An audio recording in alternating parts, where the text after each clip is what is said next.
Saludo a Enrique Villanueva, ¿qué tal, Quique? Qué gusto, buenas tardes. Héctor, ¿cómo estás? Qué gusto saludarte. Oye, pues se terminó Qatar. Se terminó Qatar, pero vamos a hacer un análisis de qué es lo que nos dejó, pero no tiene nada que ver con el balón. De eso que hable Pablo, que hablen los expertos, uno no tiene ni idea. Pero lo que sí estoy tratando de analizar es que pareciera que al fin y al cabo estos encuentros futboleros es el escaparate para que la política se mueva. Y es que si empezamos a analizar todo lo que fue la contienda, podemos analizar de entrada. Cuando Qatar fue la sede, ahí curiosamente, tanto Estados Unidos como en Europa empezaron a hacer un bombardeo mediático sobre las creencias, tradiciones y todo lo que no se iba a poder hacer en el mundo musulmán y que podía afectar a la contienda.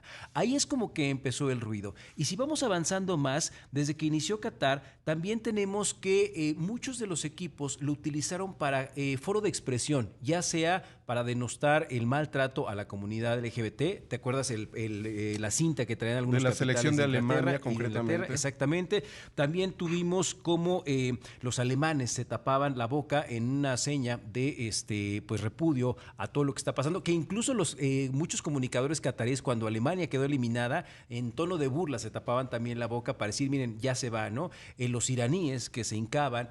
Y esto yo creo que empezó a marcar cómo la cancha también era un escaparate político para la denuncia ciudadana. Sí, es muy importante. El caso de los iraníes es extremo. Hubo un momento en que se rehusaron a entonar el himno de Irán Así es. en protesta por los actos represivos, concretamente por la muerte de una joven en Irán que pedían pues ciertamente libertad a su forma de ser, de actuar, y que le cuesta también, y va a ser un iraní, un futbolista llevado al paredón, va a ser fusilado.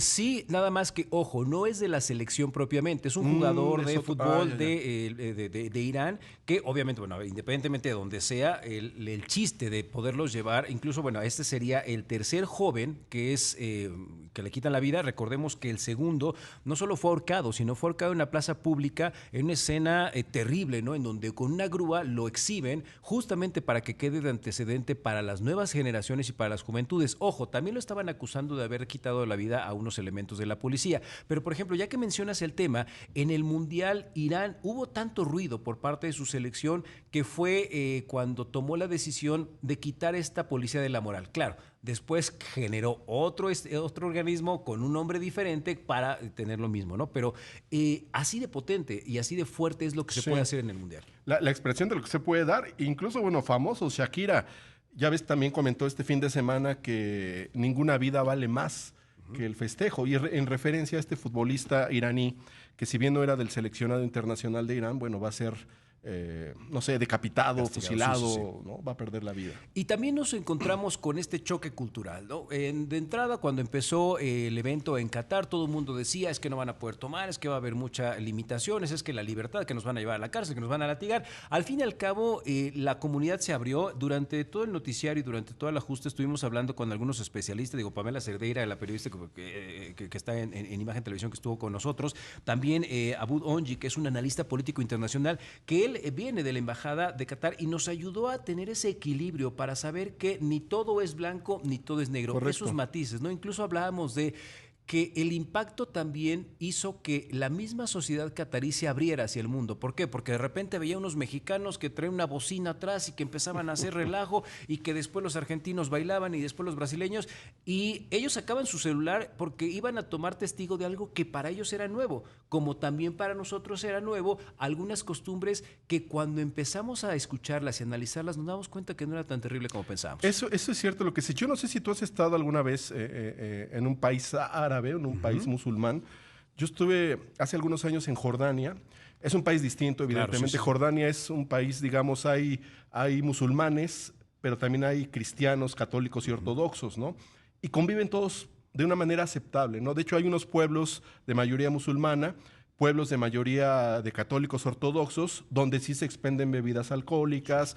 Las mujeres, las que son cristianas, católicas, no están obligadas a cubrirse el rostro o la cara, porque su creencia es distinta. Sí visten de manera muy pulcra, pero coexisten y conviven, respetando todos. Y, por ejemplo, para unos festejan la fiesta de los otros y viceversa, porque Es un país, ¿no? Y finalmente, aunque tenga esta división, en el caso de los países del Golfo Pérsico son más homogéneos, como Qatar, que es fundamentalmente musulmán suní, en no sé, 90 y tantos %.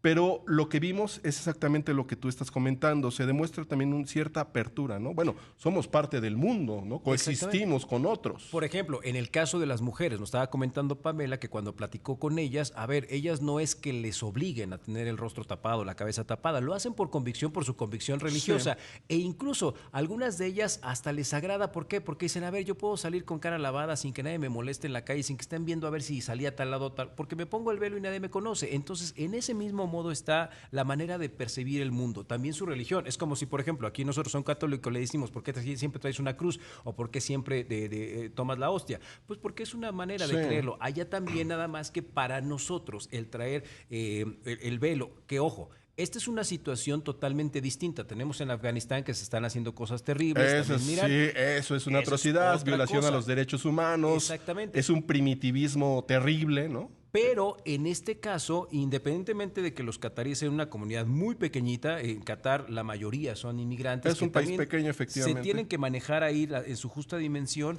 Se fueron dando algunos guiños. Y bueno, por ejemplo, nos vamos a la final, ¿no? La final, más allá de que si 3-3 y que de los penales, cuando tú volteabas a los palcos, tanto en la entrega como durante el juego, hay cosas interesantes. De entrada, la presencia de Emmanuel Macron.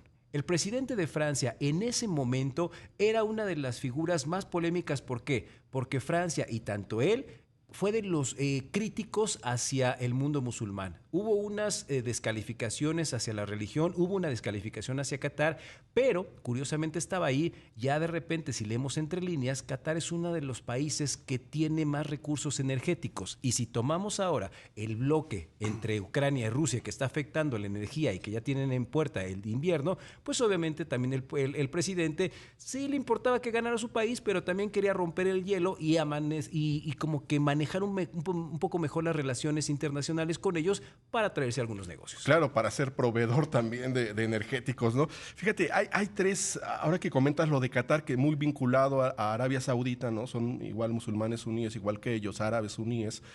Hay tres grandes países que son los modelos, digamos, en el mundo musulmán. Desde luego Arabia Saudita, que es el reino más importante para los musulmanes suníes, donde están sus zonas sagradas de la Meca y la Medina. El otro modelo es Irán, para los musulmanes chiíes, ¿no? Con lo que platicábamos también los excesos de represión. Pero hay un tercer modelo que es un país musulmán, pero que no es, su gobierno no es de corte religiosos, que es una república constituida y se denomina república laica, es Turquía, donde hay cierta apertura, ¿no? Comparada, bueno, con Arabia Saudita, con Irán, y al definirse como un gobierno laico, permite libertades democráticas, libertades de manifestación, conviven musulmanes suníes y chiíes, comunidades cristianas, griegos, etcétera, y tendría que ser ese el modelo que alguna vez, en algún momento, para salir de la Edad Media, donde se encuentran ciertos países árabes como Irán o como Arabia Saudita, transitar hacia el modelo de Turquía. Y también, bueno, como bien dices, ¿no? Turquía se va más o menos por el lado capitalista, en donde el dinero es el que habla, en donde se puede llegar a un entendimiento. Otra de las cosas interesantes fue la capa de gala que le pusieron a Messi, ¿no? Esa capa que también simbolizaba el que estaban muy a gusto que el triunfo se lo hubiera llevado a Argentina y no se lo hubiera llevado a Francia por todo lo que comentamos ahí, ¿no? Y del lado de Argentina, pues obviamente a ningún presidente cuyo país esté con una inflación hasta el cielo le cae nada mal que se gane la copa, porque también eso tranquiliza a su sociedad y por un momento la Navidad va a ser un poco más llevadera, aunque en un par de semanas se den cuenta yo creo que en menos, Exactamente.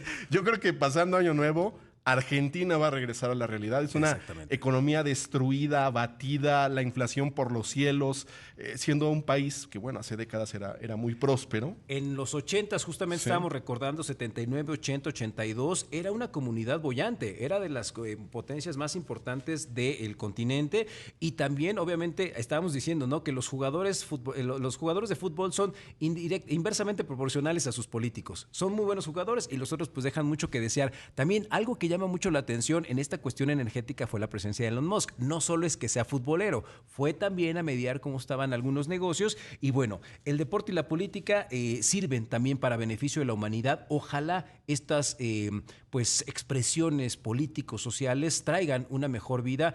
Creo que abrieron el panorama, creo que vamos a poder ver a los países musulmanes distinto y también se va a poner muy interesante porque dentro de 4 años nos toca a nosotros, vamos a ver qué tenemos que enfrentar políticamente con Estados Unidos y con Canadá y también empiezan los sorteos, se dice que quieren Marruecos, Grecia, si no me acuerdo, algo así, que sería una cosa muy interesante porque ideológicamente y en la historia pues son polos opuestos. Sí, sin duda. Y bueno, por lo pronto ha cumplido su cometido el mundial que terminó, que es precisamente dar un buen espectáculo al mundo, ¿no? Con mucho fútbol de calidad y sobre todo también fortalecer los vínculos entre unos y otros países porque finalmente todos formamos parte de este globo terráqueo, ¿no? Y que no somos tan distintos en estricto sentido, lo que necesitamos hacer es acercarnos, leer un poco de la historia, conocernos, por qué tú opinas esto, por qué yo opino el otro, porque incluso en una de las reglas decían los cataríes, a ver, sabemos que somos distintos, pero por favor conozcan y respeten nuestra forma de ser. Vamos a ver cómo pasa, porque esto dicen que también va a abrir la puerta para que Qatar quiere entrarle a las Olimpiadas, para que quiera entrarle a otro tipo de deportes, porque obviamente ahí están los estadios y los van a querer utilizar para distintas cosas. Y porque tienen dinero, por supuesto. Mucho, mucho dinero. Enrique Villanueva, muchas gracias. Querido doctor, que pasen unas felices fiestas, los veo hasta la próxima semana, pero bueno, feliz Navidad. Aquí vamos a andar de antemano, por